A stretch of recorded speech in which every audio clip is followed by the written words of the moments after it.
palestra aí, se vocês não estiverem preparados nesse momento. Então, para quem não me conhece, eu sou o professor Dr. Rodrigo Rodrigues da Conceição. Então, a minha formação, eu sou profissional de educação física, eu sou biólogo também, tenho uma especialização na área de fisiologia do exercício, possuo mestrado em ciências fisiológicas e doutorado em endocrinologia. E durante o doutorado, eu fui Research Fellow, né, que é o que a gente chama no Brasil de doutorado sanduíche, onde faz metade de doutorado no Brasil e metade no exterior. Eu fui Research Fellow na Rush University Medical Center, lá nos Estados Unidos, lá em Chicago. E hoje eu tenho basicamente 3 linhas de pesquisas, que é respostas hormonais do exercício em modelos animais e humanos, a suplementação de produto natural e de exercício sobre a resposta do comportamento de ansiedade e depressão em modelos animais, e a terceira linha, que é o efeito dos disruptores endócrinos sobre o eixo tiroidiano e o metabolismo da globina no sistema nervoso central. Então, a proposta aí para o nosso de aprendizado para esse webinar, a intenção que a gente vai ter quando chegar no final, a gente tem 8 tópicos, 8 propostas que eu acredito que vocês vão conseguir absorver bem, e essas propostas vão estar diretamente relacionadas, diretamente vinculadas à prática profissional de vocês. Então, a gente vai aprender nesse webinar a classificar e conceituar o treinamento de força, aprender como funciona, relembrar, né, como funcionam os eixos endócrinos clássicos, a biossíntese e a bioquímica dos principais hormônios, o mecanismo de ação dos hormônios, a importância da fisiologia básica na prescrição, o porquê que a gente tem que estudar essa área de fisiologia, essa área de hormônio, área de cardio, a área de músculo, como o professor aí, Felipe mostrou, né? As principais estudos das respostas hormonais agudas do treinamento de força e os principais estudos das respostas crônicas do treinamento de força. E tudo isso, como a gente vai, como todos esses conceitos, essas propostas, vai estar diretamente relacionado à nossa prática profissional. Não necessariamente isso vai estar nessa ordem, mas durante a palestra a gente vai estar vendo basicamente todos esses tópicos aí. Estão me ouvindo bem aí? Tá ok? Gleidson? Ok, tá okay? Tranquilo. Tá bom? Ok. Então, o treinamento de força, ele é o tipo de treinamento que ele utiliza as máquinas específicas, as bandas elásticas e até mesmo o peso do próprio corpo, aonde o principal objetivo é aumentar a força, a potência e a endurance muscular. Porém, outros benefícios eles já foram evidenciados na literatura, como redução dos riscos vasculares. Então, o treinamento de força, ele reduz a pressão arterial, ele promove a expressão de alguns genes que está diretamente relacionado à proteção cardiovascular, ele reduz o duplo produto. Então, o treinamento de força, ele vai ter benefício a redução de alguns riscos vasculares, a melhora da composição corporal. A gente verifica que o treinamento de força reduz principalmente o percentual de gordura e aumenta essa massa muscular, a melhora dos status psicológicos. Então, a literatura hoje já demonstra que o treinamento de força ele pode ser um coadjuvante no tratamento, principalmente de depressão, de ansiedade, que é um mal que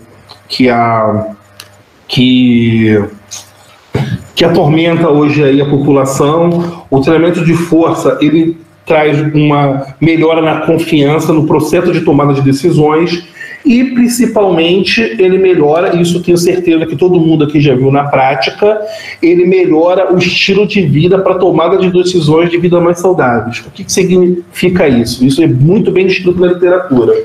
o indivíduo começa a fazer treinamento de força, e aí passa alguma semana, alguns meses, ele começa a fazer uma dieta, ele procura um nutricionista, ou ele começa a fazer um outro esporte, um jiu-jitsu, volta a jogar futebol. Então, o treinamento de força, ele ajuda para as pessoas tomarem decisões em momentos, num estilo de vida mais saudável. E o treinamento de força também, um outro benefício, é a redução dos riscos de lesões ortopédicas. Então, muitos atletas têm um treinamento de força dessa forma profilática para que não tenha lesões futuras. E o aumento da capacidade funcional. A gente tem vários estudos, principalmente com idosos, onde o treinamento de força, quando o idoso pratica o treinamento de força, ele deixa de usar a bengala, ou ele consegue abrir uma garrafa de Gatorade. Então, existe uma série de estudos mostrando que essa capacidade funcional, ela melhora com o treinamento de força. Um atleta que não conseguia desenvolver certo gesto esportivo, ele consegue após fazer o treinamento de força. Então, basicamente, são esses outros 5 benefícios que a literatura vem descrevendo que é proporcionado pelo treinamento de força. Dentro da forma competitiva, nós temos o weightlift, que é uma modalidade olímpica, onde o atleta tem que levantar o maior número de peso em 2 movimentos ou em um movimento, que é o arranque, né? O powerlift, que é uma modalidade de treinamento de força, onde o atleta ele tem que levantar o máximo de peso no exercício supino, no exercício no stiff e no agachamento. O fisiculturismo, que ele utiliza o treinamento de força para aumentar o volume e a simetria muscular. O Strongman e o Strongwoman, que é uma modalidade esportiva de treinamento onde o atleta faz provas mirabolantes, como puxar navio, puxar caminhão, levantar pedra. E os atletas, de uma forma geral, que utilizam o treinamento de força para melhora da sua performance esportiva.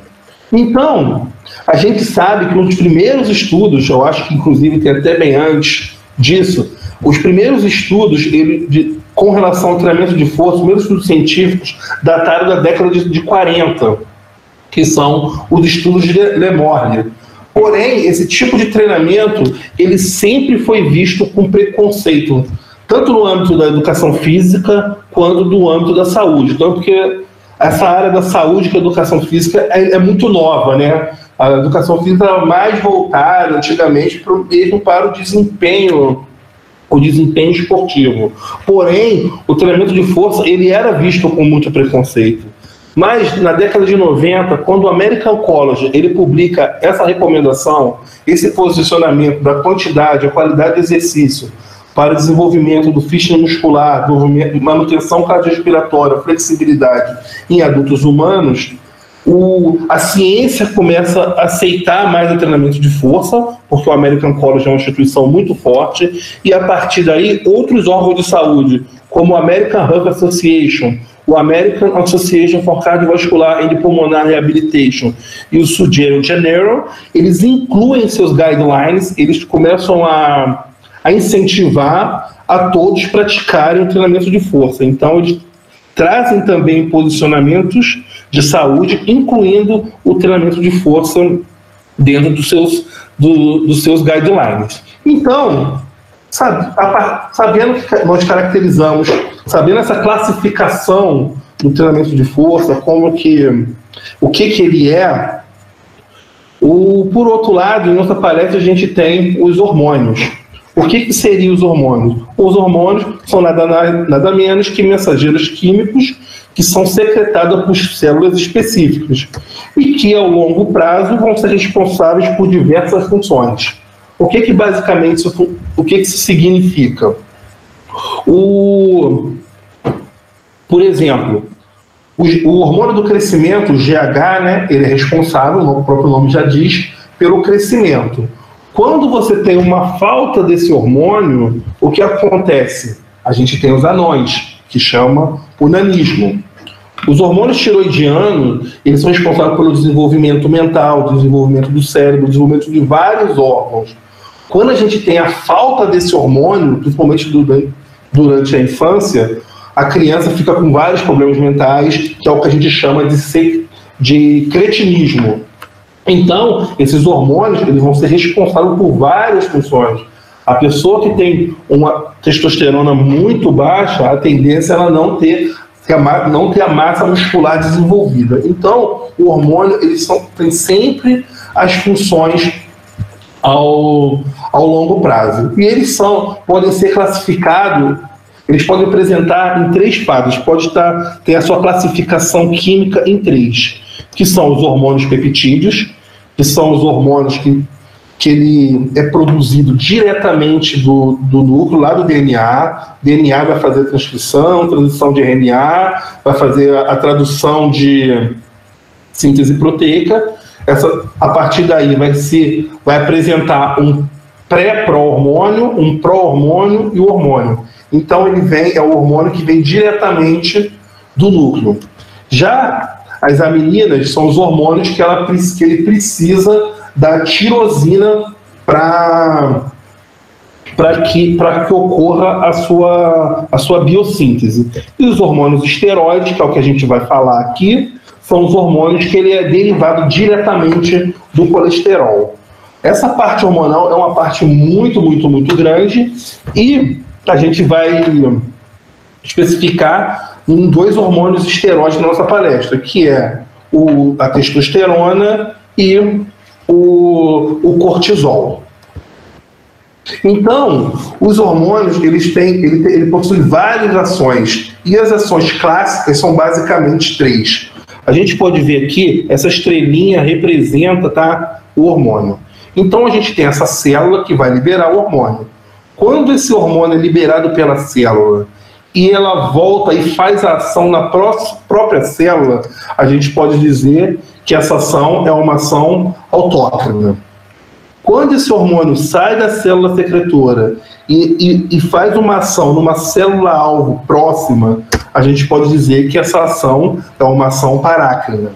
E quando esse hormônio ele sai dessa célula secretora, que está liberando ele, passa pela corrente sanguínea e se liga a uma célula-alvo para fazer uma ação, a gente pode dizer que essa ação é uma ação endócrina, que vai ser que a gente vai estar estudando em nosso webinar de hoje. Então, para que ocorra a biossíntese de todos os hormônios, né, a gente tem que ter o eixo. Os hormônios eles são liberados, sintetizados a partir dos eixos clássicos e não clássicos. Então, basicamente, o hipotálamo, uma glândula lá no cérebro, ele vai liberar um hormônio X. Esse hormônio vai ser liberado e vai se ligar em receptores específicos lá na hipófise, que vai liberar um outro hormônio, e esse hormônio vai se ligar em glândulas específicas, que vai liberar um hormônio que vai fazer a ação. No nosso caso, eu coloquei aqui de verde os testículos, que vão liberar a testosterona, e a adrenal, que vai liberar o cortisol, que é um hormônio aí bem temido aí pelo pessoal, e a gente vai ver que não é bem assim, tá? A gente vai ver aqui, a gente vai conseguir aprender que as coisas não... O cortisol também tem a sua importância. Então, quando a gente, especificando diretamente o eixo, quando a gente, para a produção, a biossíntese do hormônio da testosterona, ele trabalha dentro do eixo hipotálamo hipofisário testicular, desculpa. E esse hormônio, esse eixo, ele possui 3 fases. Então, a primeira fase, o hipotálamo vai liberar um hormônio chamado GnRH. Esse hormônio vai se ligar na hipófise, que vai produzir e liberar um hormônio chamado FSH. Então, esse hormônio vai passar pela corrente sanguínea e vai se ligar lá nas células de Sertoli, lá no testículo, que vai produzir e liberar a testosterona. Então, para ocorrer essa liberação de testosterona, eu preciso que o hipotálamo libere GnRH esse GNH se liga à hipófise, libere FSH, esse FSH se liga ao testículo, às células de Sertoli, para ocorrer a liberação, a síntese e a liberação de testosterona. E como ocorre a biossíntese da testosterona? Como eu havia falado antes, né, todos os hormônios esteroides, ele tem o início com o colesterol livre. Então, esse colesterol, ele está lá no testículo. Então, a enzima 2022-demolase transforma o colesterol em pregnolona, que vai ser transformado em progesterona para 3-beta-OHSD, que vai ser transformado em 17-alfa-OH-progesterona pela 17-alfa-hidroxilase, que vai ser transformado em androstenediona pela 17-20-desmolase, que vai ser transformado em testosterona pela 17-beta-OH esteroide-desidrogenase. Então, o que é o grande importante que a gente tem que saber aqui? Que para eu ter a biossíntese da testosterona, eu preciso do colesterol. Vai ocorrer uma série de reações químicas, que vocês não precisam de decorar aqui nesse momento, e eu tenho a primeira fase, o colesterol, que vai, depois das reações químicas, vai dar origem à testosterona. Já o eixo hipotálamo hipofisário adrenal, que vai ser o eixo do cortisol, funciona basicamente do mesmo jeito, porém com os hormônios diferentes. Então, o hipotálamo vai liberar o CRNH, o CRH, o CRH vai se ligar na hipófise e vai liberar ACTH, esse ACTH vai se ligar na adrenal, ou suprarrenal, né, que a gente é conhecida, né, são a glândula que está acima do rim, que vai liberar o cortisol. O cortisol também, por ser um hormônio esteroide, ele vai se iniciar a biossíntese a partir do colesterol. Então, novamente, o colesterol é transformado em pregnolona pela 2022-demolase e a partir daí a cadeia de biossíntese é diferente. Então, a 17-alfa-hidroxilase vai transformar a pregnolona em 17-OH-pregnolona. Essa 17-alfa-OH-pregnolona vai ser transformada em 17-OH-progesterona pela 3-beta-OHSH e ocorre também por uma outra via, tá? Onde a pregnolona é transformada em progesterona pela 17-alfa-hidroxilase. Então, ou pode ser por essa via ou por essa via, essa biossíntese. Então, a partir da 17-OH-pregnolona vai ser transformado em 11-desoxocortisol, que vai ser transformado pela 11-alfa-hidroxilase em cortisol. Então, novamente, o grande importante é saber que a biossíntese do cortisol se inicia com o colesterol livre, ocorre uma série de reações bioquímicas e produz no final, na cadeia final, o cortisol. Então, como esses hormônios esteroides, né, como que os hormônios esteroides eles vão agir? Como que ocorre essa ação desses hormônios? Então, nós temos essa figura aqui. Esses hormônios, primeiramente, para ele agir, ele tem que se ligar a um receptor. Então, aqui a gente tem essa figura do receptor. Esse receptor com o hormônio, ele vai até o núcleo, vai até lá no DNA, que vai fazer uma regulação e uma transcrição do RNA, que vai fazer a tradução de novas proteínas e promovendo a ação desse hormônio. E qual seria a ação desses hormônios? A testosterona ela apresenta várias ações, como o crescimento de barba, formação de sebo, masculinização da voz, redução da gordura visceral, produção de espermatozoide, modulação do HDL e LDL no fígado, e o que mais tem interesse para a nossa área ela aumenta a massa muscular. Aumenta a massa muscular e também, todos são importantes, mas o aumento da massa muscular é o que destaca aí nos estudos do treinamento de força. Já o cortisol, ele tem uma ação anti-inflamatória, então ele suprime